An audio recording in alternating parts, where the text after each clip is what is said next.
Welcome back to my series on 1 Peter, where we read every chapter of 1 Peter until we understand the letter a little bit better.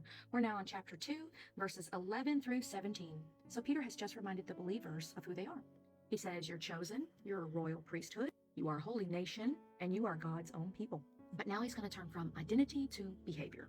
If we belong to Christ, Peter says that we should look different enough that even if people disagree with us, that they can see something good in us in the way that we live. Let's read it. A call to good works.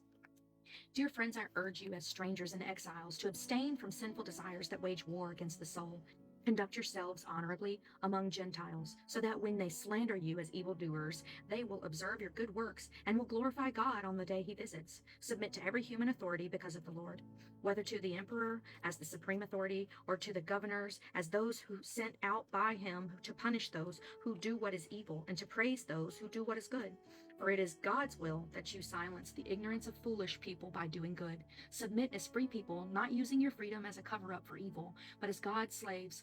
Honor everyone, love the brothers and sisters, fear God, honor the emperor. So Peter begins by calling them dear friends. Dear friends, I urge you as strangers and exiles to abstain from sinful desires that wage war against the soul. Again, Peter's calling Christians exiles and strangers. And that's because this world is not where our ultimate identity comes from. So we shouldn't allow sinful desires to control us. And it's even a really strong way to describe it. Our sinful desires wage war against the soul. Sin is not harmless. It's not simply breaking an arbitrary rule. Peter describes sinful behavior and sinful desires as something that is actively fighting against the life that God is producing within us. And then he says, conduct yourselves honorably among Gentiles. Why? So that when they slander you as evildoers, they will observe your good works and will glorify God on the day that he visits. That is really powerful. Peter understands that Christians are going to be misunderstood. They're going to be criticized. They may even be falsely accused. He's not saying fight against everyone who talks bad about you. What he's saying is live so honorably that your life will be a testimony. People may reject what you believe, but what Peter is saying, give them as little reason as possible to reject Christ because of how you're behaving. And then in verses 13 and 14, Peter says, submit to every human authority because of the Lord, whether the emperor as the supreme authority or the governors as those sent out by him to punish those who do what is evil and to praise those who do what is good. He mentions emperors and governors. Now you have to remember that for Peter's original audience, that would have been a very difficult thing to do. You have to remember that they were not believers living under Christian leadership. They were living under the Roman Empire. But Peter says that you have to respect legitimate authority because of the Lord.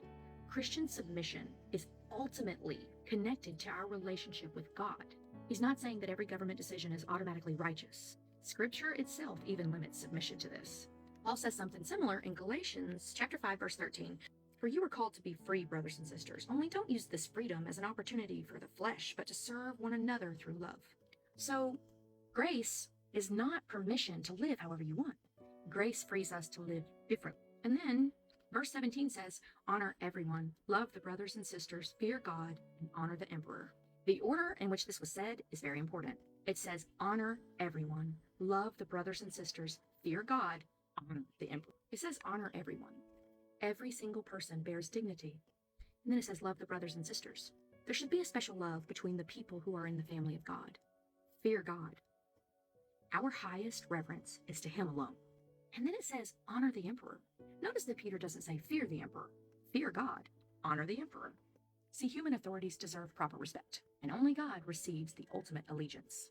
Peter is teaching Christians how to live in a world that may not understand them. Don't allow sinful desires to control you. Live honorably.